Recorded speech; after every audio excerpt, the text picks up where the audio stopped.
Capítulo 31. Um galho verde. O céu sobre o campo diante da grande ravina clareou, mas ainda havia muito mais para torná-lo um lugar de pesadelo. Os gemidos dos feridos, os gritos dos moribundos enchiam o ar como balbucios em um mercado. Não havia como escapar.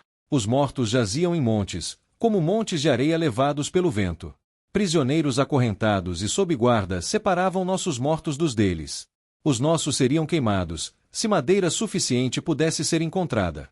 Os deles seriam deixados para a broca e os insetos. Aquele vento fétido havia sumido, mas um odor pairava sobre o lugar. Era um odor da mente, talvez, mas real mesmo assim. Era o odor de uma superabundância de morte. Sentei-me numa pequena pedra na beira do campo, tentando fechar o corte onde havia sido atingido pouco antes de lutar contra Ivo. Segurei uma ponta do pano entre os dentes enquanto tentava dobrar a outra para baixo. Os curandeiros estavam ocupados demais para se preocupar com coisas tão insignificantes. Deixe-me fazer isso. Mayra pegou o pano e o jogou fora com uma careta. Você ainda vai conseguir se matar se usar isso.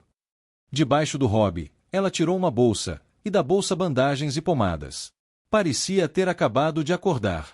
Se eu sobreviver a isso, nenhum pano sujo vai me matar. A pomada parecia fria no início, depois quente enquanto ela esfregava. A sorte pode ter mantido você vivo no campo de batalha, mas não fará tanto bem se você tiver uma infecção no ombro. Não foi sorte, Mayra, como você bem sabe. Agradeço. Qualquer dívida que eu lhe devia antes, devo 10 vezes mais agora. Seus dedos pararam. O que você quer dizer? Perguntou ela suavemente, mas seus olhos estavam atentos. Ora, quando eu lutei com o Ivo, é claro. Você sabe que eu... Parei. Ela não sabia. Não fazia ideia do que eu estava falando. Então como aconteceu? Desde o início, vulgar. Conte-me tudo o que aconteceu. Não omita nada, nem o menor detalhe. Hesitante, contei-lhe sobre a luta com Ivo, sobre o poder que o ajudou e o poder que me ajudou, e finalmente sobre a morte de Ivo pelo fogo. Enquanto falava, eu me perguntava, se minha ajuda não tinha vindo de Mayra, então de onde? Quando terminei, ela suspirou e balançou a cabeça. Eu não sabia de nada disso. Nem mesmo um grito como o que você descreveu poderia ter atingido a estrela mágica, e suponho que todos presumiram, como você, que Moidra e eu tínhamos algo a ver com isso, e por isso não era necessário mencionar. A maioria dos homens é reticente o suficiente em relação à magia. Sobre magia que vence uma batalha, eles ficariam em silêncio como um túmulo. E ela venceu a batalha, você sabe. Uma briga com o Ivo? Perguntei, perplexo. Mesmo com magia? Sim, a luta. Sayene ou Yashen deviam estar procurando por você, mesmo durante a batalha. Assim que você foi encontrado, ela se afastou o suficiente da batalha para controlar Ivo. Sem a mente, Ivo era uma mentira viva, então a pedra do juramento queimou, uma mentira monstruosa, então ele foi consumido, não queimado apenas onde tocou. Isso deve tê-la distraído. Ela não poderia esperar algo parecido. E aquela distração momentânea era tudo que Moidra e eu precisávamos. E você conseguiu atacar. Algo assim. Nós dois estávamos procurando por Harold, então, mesmo dentro da estrela mágica, sentimos sua morte. Então, todos vocês se esqueceram de tudo, exceto daquela tentativa insana de suicídio. Usando suas energias, pudemos sentir isso também. Tudo o que podíamos fazer era tentar juntar tudo isso, a insanidade, a ferocidade, o desrespeito pela vida, o quase desejo de morte, e jogar tudo em Sayene e Yashen. Deve ter acontecido no exato instante em que a morte de Ivo quebrou a concentração deles em nós. Respirei fundo. O ar de repente tinha um cheiro e um gosto bom. Talvez eu tivesse me lembrado de como poderia ter sido. A Baraka estava conosco, Mayra, eu disse suavemente. Houve mais sorte nisso do que qualquer homem tem o direito de pedir. Sorte, ela bufou. Não houve sorte nenhuma nisso. As coisas não acontecem por acaso, meu bom guerreiro. Elas são ordenadas e arranjadas por poderes superiores.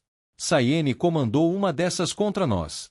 Outro te ajudou e pode ter organizado o que você parece achar ser coincidência. Mas como? Sob o Palácio dos Tronos Gêmeos você estava lá. Diante de Ivo, eu estava sozinho. De repente, os cabelos da minha nuca se arrepiaram. Mayra, esses poderes. Você não está falando de deuses. Alguns deuses são poderes. Outros são apenas pedaços de pedra. Ela sorriu e balançou a cabeça. Alguns são uma coisa uma vez e outra, outra. Mas não importa. Seja lá o que for, salvou você e salvou o povo de Altair. O sorriso desapareceu. Isso reforça o que eu disse, vulgar. Você se tornou um nexo, um canal entre este mundo e poderes além. Isso pode lhe trazer grande riqueza e poder. Também pode trazer a morte ou pior. Ela ajeitou cuidadosamente as pontas da bandagem e se levantou. Conversaremos sobre isso mais tarde e verei como posso ajudá-lo.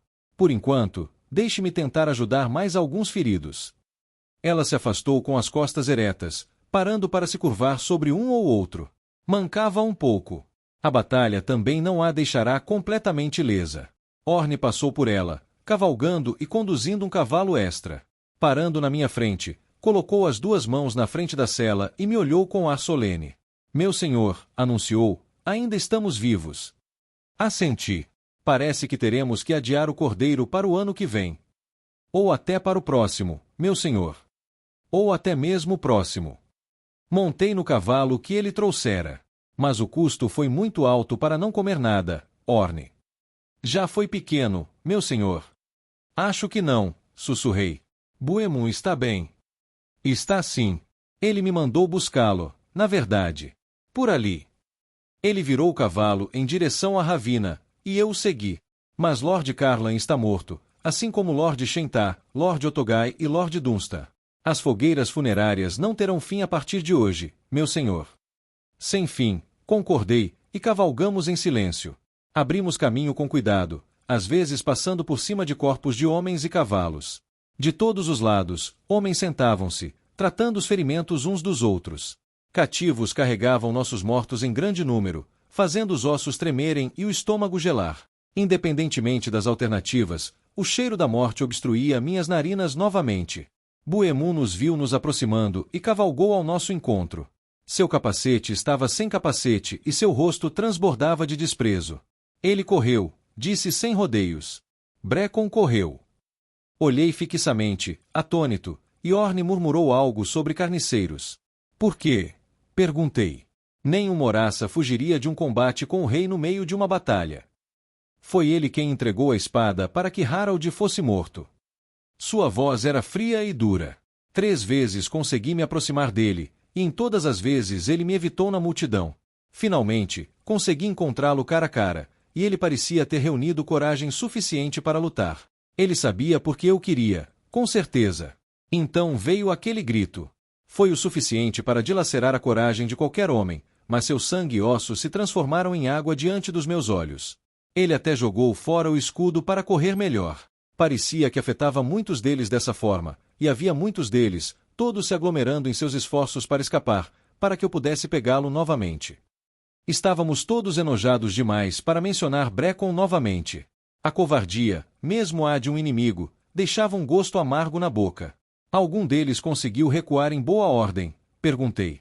Nenhum que eu tenha visto, respondeu o rei, mas isso não quer dizer que eles não vão tentar se reunir em algum lugar. Quero que você faça uma varredura completa ao nosso redor. Se vir algo que indique que eles ainda têm gosto por brigas, me avise imediatamente. Buemon partiu, e eu me virei para Orne. Reúna o máximo de homens que puderem meia volta na ampulheta e me encontre lá. Indiquei um afloramento rochoso. Teremos que nos apressar se quisermos cobrir alguma distância antes do anoitecer. Nós nos separamos, e eu cavalguei de um lugar para outro, dizendo a este homem para me seguir, aquele homem para encontrar outros e me encontrar.